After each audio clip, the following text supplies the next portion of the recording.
Hello friends, welcome back to my channel. So last video में हम examples of covalent bond formation in different molecules कर रहे थे, जिसमें हमने ऑक्सीजन एंड हाइड्रोजन का एग्जांपल्स ले लिया था। अब हम यहाँ पे आगे बढ़ते हैं और नेक्स्ट एग्जांपल करेंगे, जो कि है हमारा नाइट्रोजन मॉलिक्यूल, N2 मॉलिक्यूल। तो इसमें देखिए किस तरह से कोवलेंट बॉन्ड फॉर्म होता है। सबसे पहले आपको यहाँ पे, क्योंकि N2 का मतलब होता है 2 नाइट्रोजन, ठीक है, तो आपको यहाँ पे 2 एटम बना लेने हैं नाइट्रोजन के, ठीक है, N4 नाइट्रोजन। इसके बाद नाइट्रोजन के वैलेंस शेल में कितने इलेक्ट्रॉन होते हैं, इसके लिए आपको इसका इलेक्ट्रॉनिक कॉन्फ़िगरेशन पता होना चाहिए।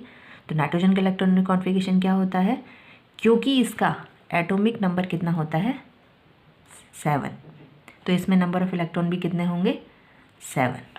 और ये इलेक्ट्रॉन किस तरह से फिल किए जाएंगे इसकी शेल में, के शेल में आएंगे 2 इलेक्ट्रॉन और एल शेल में आएंगे 5 इलेक्ट्रॉन, ठीक है। नाउ ये जो 5 इलेक्ट्रॉन है ये इसका वैलेंस शेल इलेक्ट्रॉन है, तो वैलेंस शेल इलेक्ट्रॉन 5 है, इसकी वजह से हम यहाँ पे इसके 5 इलेक्ट्रॉन को मेंशन कर देंगे 1 2 3 4 5, ठीक है। इसी तरह से इस नाइट्रोजन में भी 5 वैलेंस शेल इलेक्ट्रॉन होंगे, तो उन्हें भी किस तरह से शो कर देंगे 1 2 3 4 5 1 2 3 4 5, ठीक है।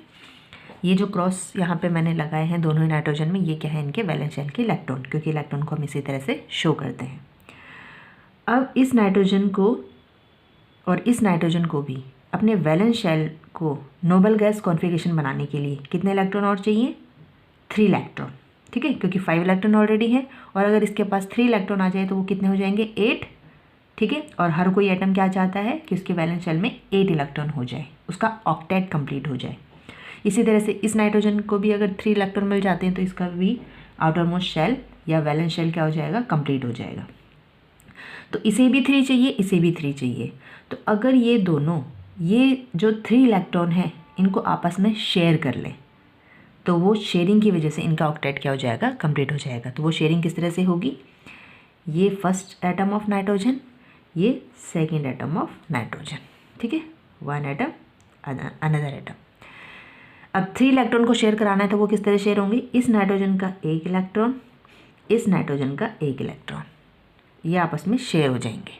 इस नाइट्रोजन का दूसरा इलेक्ट्रॉन, इस नाइट्रोजन का दूसरा इलेक्ट्रॉन आपस में शेयर हो जाएगा। इस नाइट्रोजन का ये इलेक्ट्रॉन, इस नाइट्रोजन का ये इलेक्ट्रॉन आपस में शेयर हो जाएगा। तो इस नाइट्रोजन के 3 इलेक्ट्रॉन तो यहाँ आ गए शेयरिंग के लिए, बाकी कितने बचे 5 में से 2, वो 2 यहाँ ही हम रहने देंगे एज इट इज़।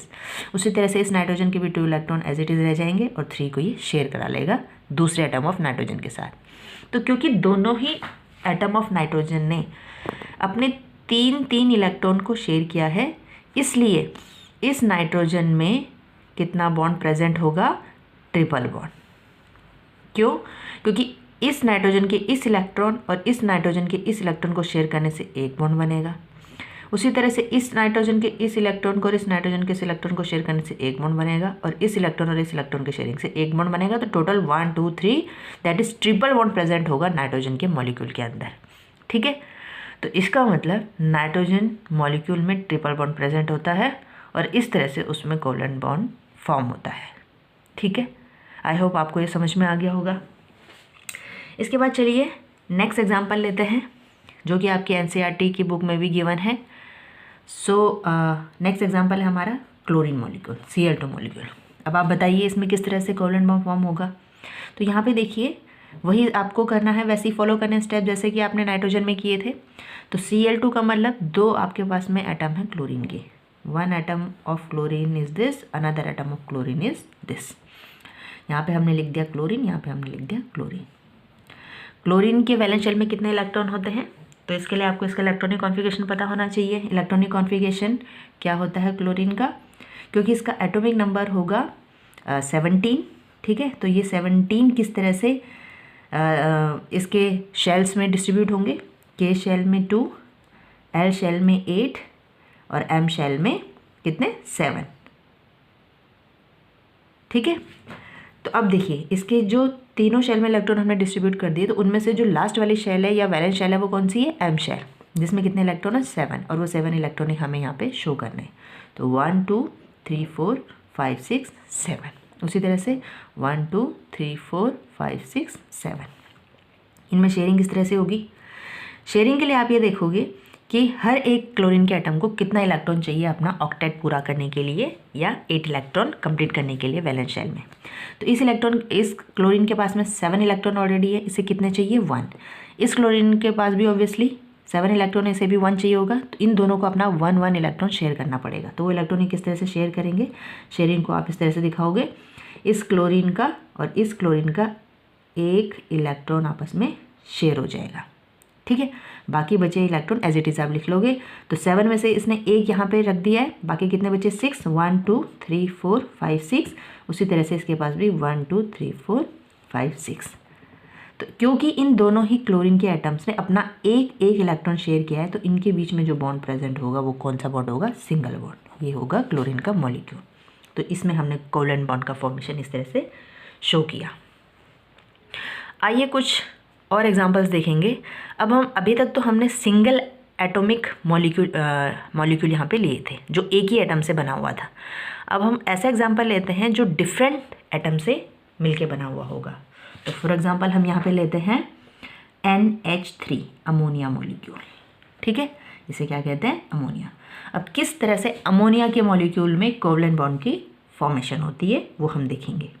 तो यहाँ पे देखिए, इस अमोनिया के मॉलिक्यूल में नाइट्रोजन का 1 एटम है और हाइड्रोजन के 3 एटम है। तो कोवलेंट बॉन्ड के फॉर्मेशन के लिए आपको क्या करना पड़ेगा? इन तीनों हाइड्रोजन के 3 और नाइट्रोजन का 1 दैट इज़ 4 एटम्स को यहाँ पे अरेंज करना पड़ेगा। तो क्योंकि शेयरिंग ऑफ इलेक्ट्रॉन आपको दिखानी है, तो आपको इस तरह से ये एटम अरेंज करने हैं जिससे इनमें शेयरिंग ईजिली हो जाए। तो हम क्या कर सकते हैं, क्योंकि नाइट्रोजन एक सिंगल एटम है यहाँ पे हमारे पास, तो इसका हम 1 एटम इस तरह से ले सकते हैं। हाइड्रोजन के हमारे पास 3 एटम है, तो इनको हम अगर इस तरह से ले लें, 1 hydrogen atom, another hydrogen atom और अनदर हाइड्रोजन एटम, तो ये तीनों इक्वली डिस्ट्रीब्यूट हो गए नाइट्रोजन के चारों ओर, ठीक है। अब सेकेंड स्टेप क्या था? ये हमारे पास किसका एटम है? नाइट्रोजन का। ये तीनों किसके हैं? हाइड्रोजन के, ठीक है। नाउ वैलेंस शेल में कितने इलेक्ट्रॉन हैं इन एटम्स के? नाइट्रोजन के वैलेंस शेल में कितने इलेक्ट्रॉन्स हैं हमारे पास में? 5। तो हम यहाँ पे 5 इलेक्ट्रॉन को पुट कर देंगे। हाइड्रोजन के वैलेंस शेल में कितने इलेक्ट्रॉन है? 1। तो 1 हम पुट कर देंगे, ठीक है। ये तो आपने डिस्ट्रीब्यूशन दिखा दिया वैलेंस शेल के इलेक्ट्रॉन्स का। अब हमें शेयरिंग दिखानी है। तो शेयरिंग दिखाने के लिए हम क्या करते हैं, किस तरह से अरेंज करते हैं एटम्स को? तो यहाँ पे देखिए, ये हमारे पास नाइट्रोजन का एटम है, ठीक है। अब 3 हाइड्रोजन के एटम ने इसके साथ शेयरिंग करनी है, तो उन तीनों को हम किस तरह से दिखाएंगे? इस तरह। शेयरिंग के लिए हमें ये सर्कल यहाँ पे इस तरह से बनाना होता है। 1 हाइड्रोजन एटम हो गया, अनदर हाइड्रोजन एटम हो गया और अनदर हाइड्रोजन एटम हो गया। यहाँ पे हम लिख देंगे हाइड्रोजन हाइड्रोजन एंड नाइट्रोजन, ठीक है। अब आप देखिए, सेंटर एटम है जो नाइट्रोजन, इसके पास कितने हैं वैलेंस शेल में इलेक्ट्रॉन? 5, ठीक है। और इसे ऑक्टेट पूरा करने के लिए कितने इलेक्ट्रॉन और चाहिए? 3, ठीक है। तो इसे चाहिए 3 इलेक्ट्रॉन, ओके। ये जो हाइड्रोजन है इसके वैलेंस शेल में है कितना? 1 इलेक्ट्रॉन। इसे अपना नोबल गैस कॉन्फ़िगरेशन बनाने के लिए कितना इलेक्ट्रॉन और चाहिए? 1। इस हाइड्रोजन को भी कितना चाहिए? 1। और इस हाइड्रोजन को भी कितना चाहिए? 1। तो इन तीनों हाइड्रोजन को 1 इलेक्ट्रॉन चाहिए। तो यहाँ पे अगर नाइट्रोजन ये जो 3 इलेक्ट्रॉन इसे चाहिए, वो अपने ऑलरेडी प्रेजेंट वैलेंस शेल में जो 3 इलेक्ट्रॉन है उनको शेयर करवा दे इन तीनों हाइड्रोजन से, तो इसका ऑक्टेट कंप्लीट हो जाएगा। किस तरह से? नाइट्रोजन के पास में 1 2 3 4 5 इलेक्ट्रॉन है, 5 में से ये 3 अगर शेयर कर दे, ठीक है, तो वो 3 की शेयरिंग हमें शो करनी है।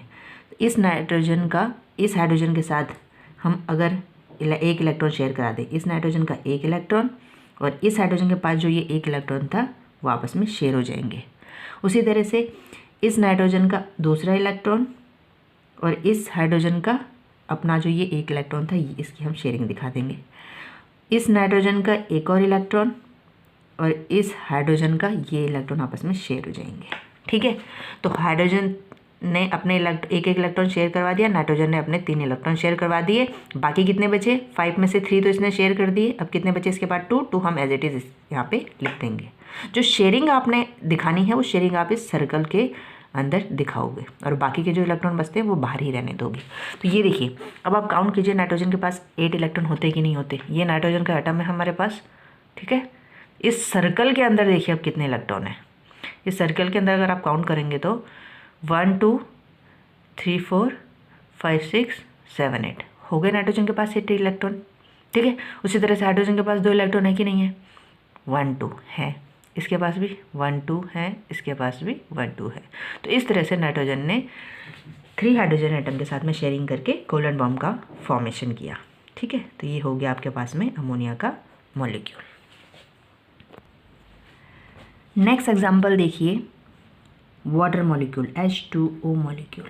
ठीक है, कोवलेंट बॉन्ड फॉर्मेशन के लिए किस तरह से हम वाटर मॉलिक्यूल को लेते हैं। तो यहाँ पे देखिए वाटर मॉलिक्यूल में आप जैसा कि आप देख सकते हैं हाइड्रोजन के हमारे पास 2 एटम है, ऑक्सीजन का 1 एटम है। तो इसको पहले हमें अरेंज करना पड़ेगा शेयरिंग के लिए। तो ऑक्सीजन का 1 एटम है, इसे हम ऐसे लिख देते हैं।